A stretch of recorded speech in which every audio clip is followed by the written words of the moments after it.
ఇది మా అబ్బాయి పోటీ చేసిన ఎలక్షన్ అఫిడవిట్. పేర్ని కృష్ణమూర్తి నా కొడుకు పోటీ చేసిన అఫిడవిట్. మా అబ్బాయికి పెళ్లి కాలేదు కాబట్టి మొత్తం నా పేరున్న ఆస్తులు కానీ, మా వ్యాపారాలు కానీ, బ్యాంక్ అకౌంట్లు కానీ, అలాగే నా భార్య పేరు మీద ఉన్నటువంటి ఆస్తులు కానీ, బ్యాంక్ అకౌంట్లు కానీ, లావాదేవీలు కానీ మొత్తం లోన్లతో సహా ప్రతిదీ మేము డిక్లేర్ చేయాలి. ఇది ఎలక్షన్ కమిషన్కి ఇచ్చినటువంటి మన దాంట్లో డిక్లేర్ చేసాం.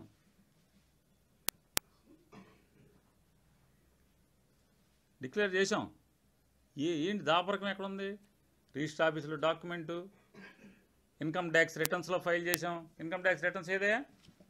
చూడు శ్యామ్, చూడ సుధా గారిది ఇన్కమ్ ట్యాక్స్ రిటర్న్స్ మొన్నటిది లాస్ట్ ఇయర్ది. మరి దీంట్లో ఉంది కదా 250 ఇదిగో మా ఇన్కమ్ ట్యాక్స్ రిటర్న్స్.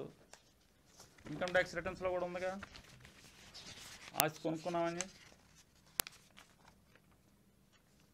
ఎంత పెట్టి కొనుక్కున్నాం? గజం 11,500 రూపాయలు.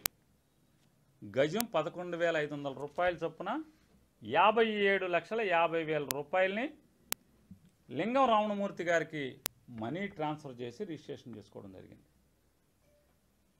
మా మామగారు కూడా 57,50,000 పెట్టి ఆయన కూడా చేసుకున్నాడు.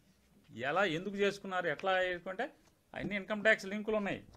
ఆ లింకులు కూడా మీకు తెలుసు, చెప్తా, దానికి కూడా వస్తా. రైల్వే స్టేషన్ ఎదురుగుండా పట్టపు రామచంద్రరావు గారికి ఒక స్థలం ఉంటే, ప్రస్తుత రైల్వే స్టేషన్ ఎదురుగుండా, దాన్ని అమ్మిన తర్వాత వచ్చిన డబ్బులు ఆయన ఎక్కడో అక్కడ ఇన్వెస్ట్ చేస్తాను, నాకెందుకు అది అని చెప్పంటే, అప్పుడు పలానా సైట్ అమ్ముతారంటే చాలా చోట్ల ఎక్కడెక్కడ అంటే అమ్మటానికి ఎక్కడ ఉన్నాయి కంటే బైపాస్ రోడ్డు బాగానే ఉంటుంది కదా అని చెప్పి బైపాస్ రోడ్లో అప్పుడు వీళ్ళు అమ్ముతారంటే ఒక 1000 గజాలంటే 1000 గజాలు కొనుక్కున్నాం. గజం 11,500 చొప్పున 2022లో. కానీ అంతకన్నా తక్కువ కొందా పనేది ఉన్నా. బైపాస్ రోడ్లో 2022లో ఎంత ఉంది? ఆంధ్రజ్యోతి విలేకరు గారి ఇంటి ముందే కదా అది. అడగండి ఎంత ఉందో. ఇవాళ ఎంత ఉంది? అంతే ఉంది కదా. అంటే చెప్తున్నా, సాక్ష్యం చెప్తున్నాను నేను. మీ శీలం పాడు చేయాలి, మీరేదో చేశారు, లేదా మీరు దొంగతనాలు చేశారని కాదు. ధర్మం మాట్లాడటాక ఎవరైతే ఉంది, ఆంధ్రజ్యోతి అయితే ఉంది, TV5 అయితే ఉంది, ఎవరైతే ఉంది. నేనది వినండి ఒక్క మాట. ఇతని పేరు, వీళ్ళ పేరు మీద ఆస్తులు ఎందుకు ఉంచుకుంటామే బినామీ అయితే? చెప్పండి. మీరు చెప్పిన గోపిచంద్ కానీ జ్ఞానం ఉండాలి కదా. ఇప్పుడు ఇట్లాంటి వ్యాపారస్తుల పేరు మీద బినామీ పెట్టుకుని బతుకుతామా?